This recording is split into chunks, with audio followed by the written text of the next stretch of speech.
సంవత్సరాల తరబడి ఎన్ని మందులు వాడినా మీ మోకాల నొప్పులు తగ్గట్లేదా? ప్రాణ పెయిన్ క్లినిక్ లో అత్యాధునిక చికిత్స. Welcome to Suman TV. రుణమాఫీ విషయంలో రైతులకి చాలా సందేహాలు ఉన్నాయి. అనేక మంది రైతులు తమకి రుణమాఫీ కాకపోవడంతో బ్యాంకుల చుట్టూ తిరుగుతున్నారు, ఎంఆర్ఓల చుట్టూ తిరుగుతున్నారు. తాజాగా అయితే కొందరు లీడర్లను పట్టుకొని ఎట్లయినా రుణమాఫీ చేయించుకోవాలని ట్రై చేస్తారు. ముఖ్యంగా బ్యాంకులకు పోతే బ్యాంకులో అధికారులు సరైన సమాచారాన్ని ఇవ్వలేకపోతున్నారు. దీంతో గవర్నమెంట్ ఈ 30 రోజులు ఏదైతే మొన్న 15వ తారీఖు మూడోసారి రుణమాఫీ 2 లక్షల వరకు ఆ తర్వాత రుణమాఫీ కాని వాళ్ళందరూ ఇప్పుడు అగ్రికల్చర్ ఆఫీసర్ల చుట్టూ తిరుగుతున్నారు. అగ్రికల్చర్ ఆఫీసర్లు అంటే మండల కేంద్రాల్లో ఏఈఓలు ఉంటారు. ఏఈఓల దగ్గరికి పోతే ఎట్లా ఆ రుణమాఫీ ఎందుకు కాలేదో వాళ్ళు చెప్తున్నారు. వాళ్ళ దరఖాస్తులు ఇట్లా తీసుకుంటున్నారు. అయితే గవర్నమెంట్ ఏం చెప్తుందంటే ఒక 31 కారణాలని సెలెక్ట్ చేసింది. ఎందుకంటే ఇప్పటివరకు 23 లక్షల మందికి గవర్నమెంట్ రుణమాఫీ చేసింది. 23 లక్షల్లో 17,000 కోట్లు ఖర్చు పెట్టింది. అంటే 18,000 కోట్లు ఖర్చు పెట్టినట్టుగా గవర్నమెంట్ చెప్తుంది. ఇంకా 2 లక్షలకు పైన అంటే 2 లక్షలకి మించి బ్యాంకులు అప్పునోళ్ళకి ఇంకొక 11 లక్షల మంది వరకు ఉంటారని చెప్తున్నారు. ఇప్పటికే బీఆర్ఎస్ గవర్నమెంట్ని టార్గెట్ చేస్తోంది. మీరు చేసింది రుణమాఫీ కాదు, మోసం అంటోంది. హరీష్ రావు రాజీనామా చేయాలని కాంగ్రెస్ పార్టీ నాయకులు కానీ కాంగ్రెస్ డిమాండ్ చేస్తూ ఉంటే ఎందుకు రాజీనామా చేయాలి, మీరు పచ్చి మోసం చేశారని చెప్పేసి బీఆర్ఎస్ రిటర్న్ కౌంటర్ వేస్తుంది. ఎందుకంటే గత ప్రభుత్వంలో బీఆర్ఎస్ దాదాపు 35 లక్షల మందికి రుణమాఫీ చేసింది. ₹1,00,000 వరకు బ్యాంకులో లోన్ ఉన్న వాళ్ళకి రుణమాఫీ చేసుకుంటూ వచ్చింది. అంటే బ్యాంకులో ఎంత అప్పునో ₹1,00,000 వరకు మాఫీ చేసుకుంటూ వచ్చారు. అయితే 4 విడతలుగా చేశారు. ఆ కథ అంతా వేరే. అయితే అప్పుడు టైం బౌండ్ లేదు. వీళ్ళు 2 లక్షల వరకు రుణమాఫీ చేశారు. అయితే ₹1,00,000 వరకు బీఆర్ఎస్ రుణమాఫీ చేసినప్పుడు అప్పుడు మొత్తం గదే 18,000 కోట్లు ఖర్చు అయింది. ఇప్పుడు 2 లక్షల వరకు 23 లక్షల మందికి రుణమాఫీ చేస్తే కూడా గదే 18,000 కోట్లు ఎట్లా ఖర్చు అవుతుంది? ఇలా మోసం ఉందనేది బీఆర్ఎస్ చెప్తుంది. అని పక్కన పెడితే ఇంతకీ చాలామందికి రుణమాఫీ కాలే, చాలామంది రైతులు ఇబ్బందులు పడుతున్నారు. ఎందుకు రుణమాఫీ కాలేదని గవర్నమెంట్ ఒక ఆలోచన చేసి అందులో ఒక 31 కారణాలని బయటపెట్టింది. ఈ 31 కారణాల్లో ఏం చెప్తుందంటే నేను ఒక వెబ్సైట్లో ఉన్న ఒక ప్రముఖ పత్రిక రాసిన వెబ్సైట్లో ఉన్న అంశాలను మీ దృష్టికి తీసుకొచ్చే ప్రయత్నం చేస్తున్నాను. ఇందులో ఖాతాదారు ఆధార్ నెంబర్తో యాప్లో తనిఖీ చేసినప్పుడు టు బీ ప్రాసెస్డ్ అని వస్తే అట్లాంటి వాళ్ళకు రుణమాఫీ జరగలేదన్నట్లు లెక్క. ఏదైనా రైతుకి మన ఆధార్ నెంబర్ ఉంటుంది కదా, దాంతో గవర్నమెంట్ దగ్గర ఉన్న యాప్లో మన ఆధార్ నెంబర్ కొడితే అందులో మన డేటా చూపించకపోతే ఏదో ఒక కారణంతో ఆ రుణమాఫీ ఆగిపోయిందని తెలుస్తుంది. దీన్ని గవర్నమెంట్ చెక్ చేసుకోవాలని చెప్పేసి, బ్యాంకులు చెక్ చేసుకోవాలని చెప్పేసి ఒక రీజన్ని రిలీజ్ చేసింది వ్యవసాయ శాఖ. అందులో ఎటువంటి కారణాలు ఉండొచ్చు, ఒక్కసారి చూస్తే ఎవరెవరికి కాలేదనేది ఒకసారి చెక్ చేసుకుని ఈ వీడియో చూసుకుంటే మీకు ఈ ప్రాబ్లం ఏమైనా ఉన్నదేమో ఒకసారి చెక్ చేసుకుంటే ఏం చేయాలో కూడా చెప్తాను. ఇలా మొదటిది ఏంటంటే ఇన్వాలిడ్ ఆధార్ నెంబర్ అని వస్తే ఆధార్ నెంబర్ ఎవరైనా అంటే ఇన్వాలిడ్ ఆధార్ నెంబర్ అంటే ఏంటంటే మన ఆధార్ నెంబర్ ఉంటుంది కదా, మన బ్యాంకులకు లేకపోతే కేవైసీ ఇచ్చుకోవడము, లేకపోతే మనం గవర్నమెంట్ దగ్గర మన ప్రజావాణిలో అక్కడెక్కడ మనం అప్లై చేసినప్పుడు ముఖ్యంగా ఇది బ్యాంక్ ఖాతాలకి ఏదైతే లోన్ మనం తీసుకున్నప్పుడు బ్యాంకులకి మనం ఏదైతే ఆధార్ నెంబర్ ఇచ్చినామో అది తప్పు పడ్డదనుకోండి, వాళ్ళకి ఈ రుణమాఫీలో వాళ్ళకి ఈ రుణమాఫీ జరగలేదన్నట్టు లెక్క. ఒకసారి పోయి దాన్ని చెక్ చేసుకోవాలి. ఏం చేయాలి? ఆధార్ నెంబర్ సరిగ్గా ఉందా లేదా చూసుకోవాలి.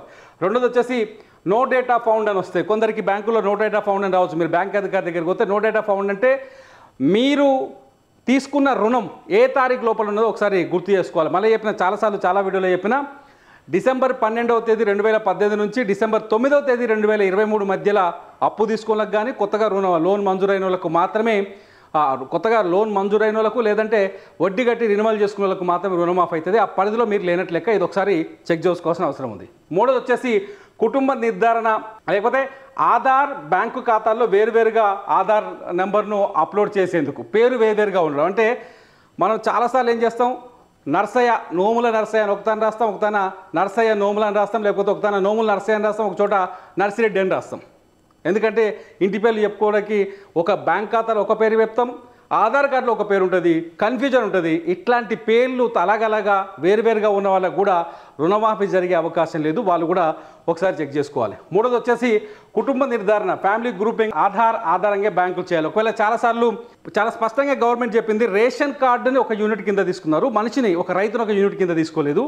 రేషన్ కార్డుని ఒక యూనిట్ కింద తీసుకున్నప్పుడు ఆ రేషన్ కార్డు నెంబర్లు అటు ఇటు కావటమో లేకపోతే ఫ్యామిలీని గుర్తించడంలో బ్యాంకులు ఏమైనా మిస్టేక్ చేసి ఏదో జరగటమో ఏదో జరిగి ఉంటుంది. ఒకసారి బ్యాంక్ దగ్గరకో లేకపోతే మీ ఏఈఓ దగ్గరకో పోతే ఈ వివరాలు మీకు తెలుస్తాయి. అట్లాంటి జరిగినప్పుడు కూడా వాళ్ళకి రుణమాఫీ జరగలేదు. ఇకపోతే పట్టాదార్ పాస్ పుస్తకం లేదని భార్య భర్త పేరిట మరో ఖాతా ఉందని తెలపాలి అని చెప్తుంది. అంటే ఎవరైనా అంటే పాస్ పుస్తకం మీద భార్య పాస్ పుస్తకమో భర్త పాస్ పుస్తకమో ఏదో చిన్న తేడా ఉండొచ్చు, ఒకసారి అది మీరు చెక్ చేసుకోగలిగితే. రుణమాఫీ రానోళ్ళు వచ్చిన వాళ్ళకు లొల్లేం లేదు. ఇది రుణమాఫీ రానోళ్ళు భార్యదా భర్తదా పాస్ పుస్తకాలలో ఏమైనా తేడా ఉందా, నెంబర్లు తేడా ఉన్నాయా, బ్యాంకులో తప్పుపడ్డాయా, ఇవన్నీ చెక్ చేసుకుంటే మంచిగా ఉంటుంది. లేకపోతే వాళ్ళకు కూడా రుణమాఫీ జరగలేదని గవర్నమెంట్ తాత్కాలికంగా గుర్తించింది. ఒకసారి చెక్ చేసుకోండి మీది.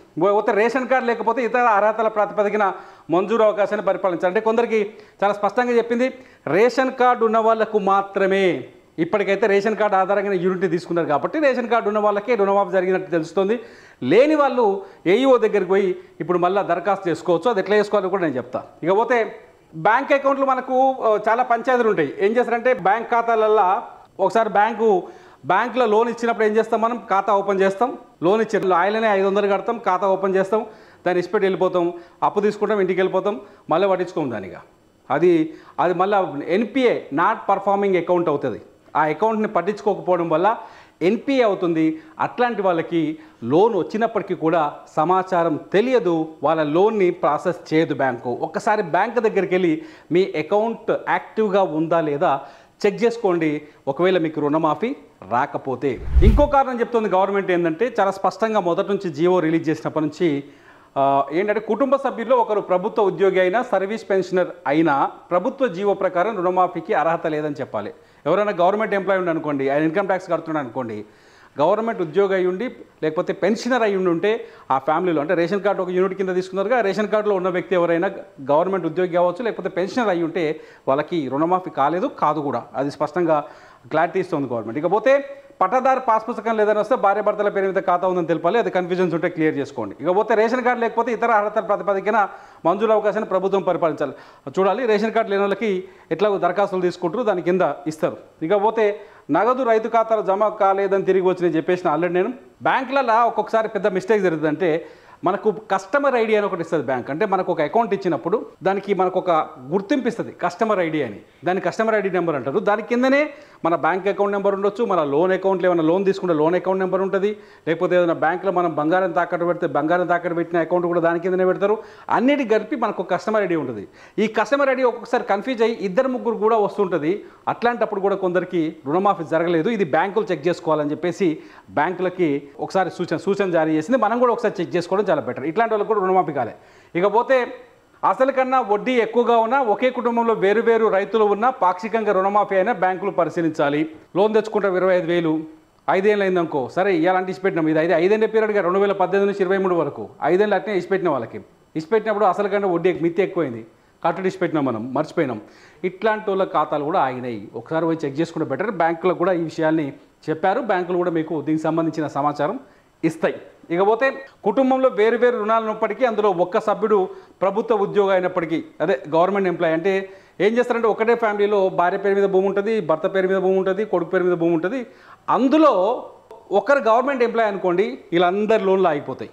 ఇది కూడా ఒకసారి మీరు చెక్ చేసుకోండి, వాళ్ళకు కూడా రుణమాఫీ జరగలేదు. ఇకపోతే ఒక రైతుకు ఒకటికి మించి రుణ ఖాతాలున్నా, ఖాతాతో ఆధార్ లింక్ అయి లేకున్నా ఇలాంటి సమస్యలు బ్యాంకులు పరిష్కరించాలి.